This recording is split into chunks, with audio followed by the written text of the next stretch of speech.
Hello everybody, this is GamerGar. Welcome back to another video of Stardew Valley. For today's video I'm going to go through the most useless items in the game, in my opinion of course. You're welcome to leave a comment at the end of the video and let me know if you agree with my opinions. So let's jump into the video and let's have some fun. The first thing we're going to talk about is the bear's knowledge. You can get this by getting secret note number 23. I used to have to bring a maple syrup to the secret woods and you get a cool cutscene with a bear. And he will give you the bear's knowledge, which is a passive perk that goes into your wallet here. Now, the bear's knowledge would basically increase blackberries and salmonberries by 3 times the amount that they're worth at the moment. And you might think to yourself, wow, 3 times the amount, that's going to bring you some serious profits. Let's do a test right now, and we're also going to combine it with the botanist profession, so that all these salmonberries will be, of course, iridium quality salmonberries. Now, you can get hundreds and hundreds of salmonberries every few days if you literally spend those few days just rummaging through the bushes. Secondly, Linus is going to end up starving for spring because he won't have anything to forage, but we'll worry about him later. Let's look at how much the salmonberries are worth. What we have here is a regular, a silver, a gold and an iridium star salmonberry. And as you can see, the best you're going to get for one is 33 gold. So you have to ask yourself, is that worth your time to collect those come year 2? Because you're not going to have that in year 1.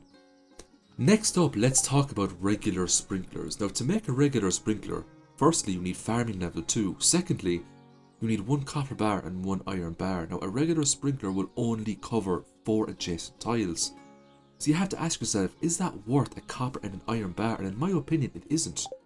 If it covered more than 4 tiles, if it covered maybe 5 or 6 tiles, I might say otherwise. Because it only covers a mere 4, I don't think it's worth it at all.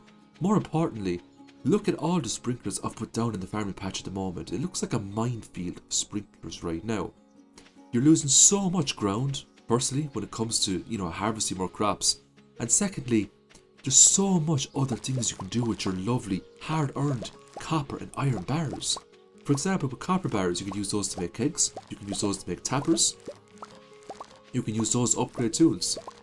So, when it comes down to, the most useless items in the game, the regular sprinkler here would make the top of the list so far, hands down. My advice is to wait until level 6 farming. Make the quality sprinkler. That's not too bad, that covers 8 tiles, which is way better than that of the regular. Next up, let's talk about the Spring Onion Mastery. Now, to get Spring Onion Mastery added to your wallet, you need to get 8 hearts with Jas and Vincent, and that will unlock an event in Cindersap Forest, where they will tell you all about the Spring Onion. So what does the Spring Mastery do? It basically increases the profits you get from selling spring onions by 5 times, which is absolutely amazing, 5 times. But that's what you might think starting off. So we just harvested some spring onions there. Let's sell them to show you what kind of profits we're talking about. So we have a regular, silver, gold and iridium, and if you look at the iridium one, it's 80 gold. But you have to ask yourself, you're probably not going to get that perk in spring. You're not going to get Jas or Vincent 8 hearts. So this is going to be a year 2 perk all over again. So are you going to be harvesting those in year 2? You probably aren't. Next up, let's talk about fertilizers. So for the rhubarbs, we have no fertilizers. For the strawberries, we are using a basic fertilizer. To make a basic fertilizer, all you need is 2 sap. Now, I suppose for a lot of people, 2 sap is, it's not a whole lot in terms of resources. And the basic fertilizer does increase the odds of you getting a silver or a gold star crop. However, there's so much better things you can do with sap. You can make fiber seeds with sap, for example. You can make torches using sap. You can put torches all over your farm. And the torch is especially helpful for when you go into the dark floors in the mines, the floor 30 to floor 39. Also, you can use it to make the quality bobber. And you can also use it to make the trap bobber. So my advice is to don't waste your resources on regular fertilizer. Save it, prioritize it for the fiber seeds and the other goodies you can get down the road. In terms of yield there for strawberries, as we can see, we did get a lot of silver and gold star strawberries, but that wasn't really because we used basic fertilizer. That's just because we have level 10 farming on the character, So in terms of, useless items, I do think that the basic fertilizer is pretty useless. But if you disagree with me, let me know in the comments. I would love to hear what you think about all my opinions. Let's take a look at the rhubarbs here as well, Obviously, you're going to get a lot more for silver and gold star rhubarbs than you are from regular, but at the end of the day, especially come year 2, you're going to be processing most of those things into jellies and wines, and pickle versions of themselves. So when it comes to fertilizers, I don't really use any of them. I think most of them are quite useless. That's just my opinion. Next up, let's talk about speed grow. How many of you actually use speed grow a lot? Probably not a whole lot, because speed grow is actually hard to mass accumulate. Here we have regular speed grow, deluxe speed grow, and of course the 1.5 hyper speed grow. That gives a 33% reduction in growing crops. We have sweet gem berries placed down, and a sweet gem berry basically takes 24 days to fully grow, and it's probably one of the longest growing crops in the entire game. Let's put some speed grows down these sweet gem berries to see the difference.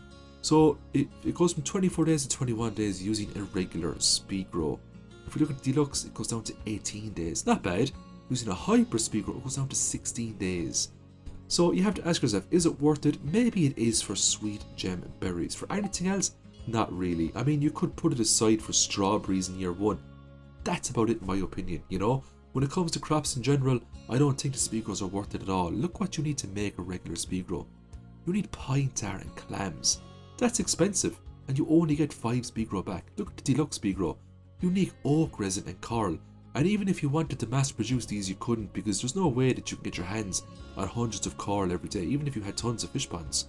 And if you look at the hyper speed grow, it needs radioactive ore, bone fragments, and solar essences. Fair enough, you could probably farm radioactive ore daily, and you could probably get some bone fragments, but solar essences, not so much. So when it comes to speed grows, is it useless? Primarily, yes it is, in my opinion. But if you think differently, let me know in the comments.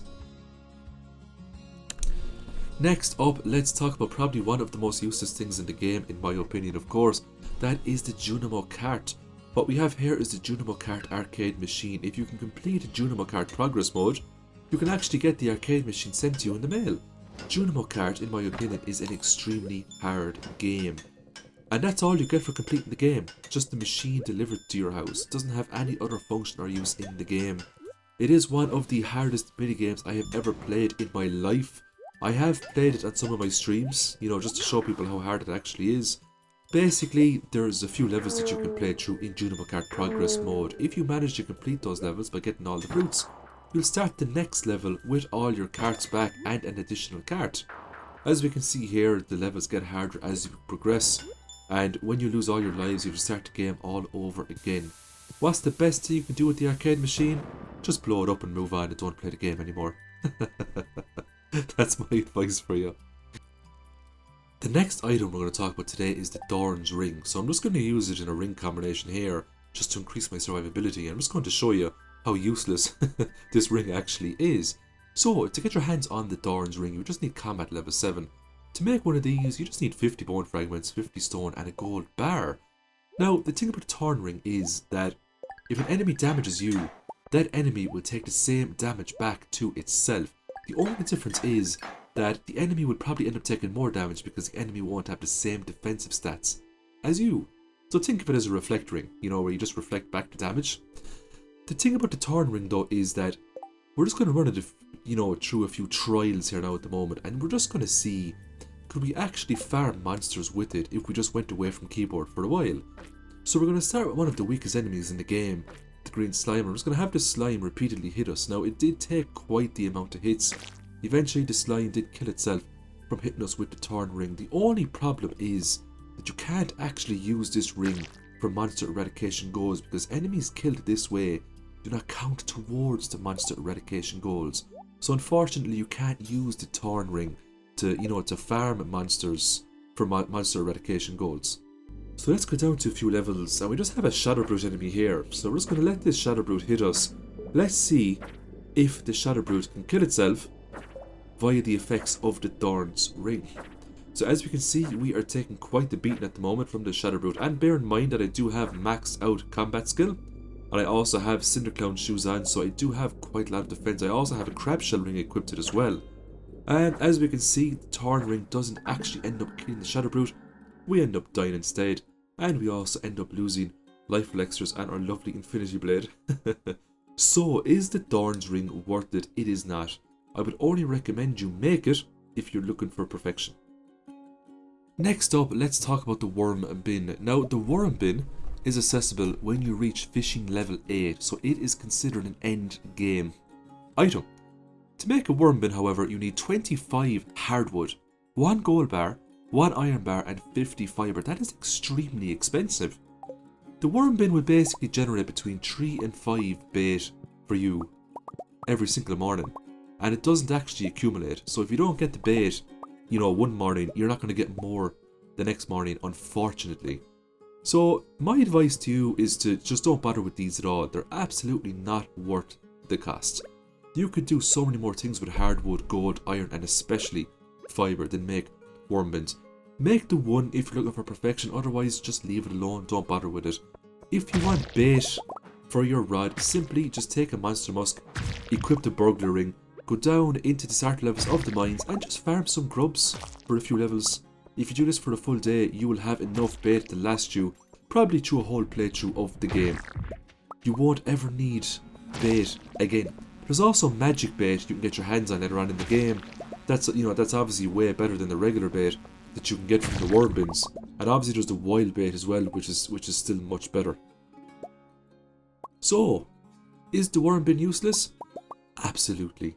Don't waste your resources on it. If you think differently though, let me know in the comments. If you think the worm bin deserves a chance, if you think the worm bin is really good, let me know. Fair enough, if you're playing endgame and you have tons and tons of resources, you could make a few hundred of these worm bins, and you could give yourself unlimited amounts of bait.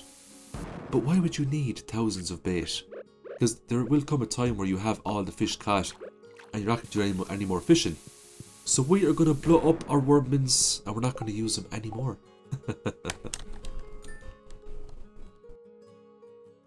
Usual, the next Stardew Valley video will be uploaded within the next few days. So I hope to see you in the next stream and I hope you have a great day. Bye for now.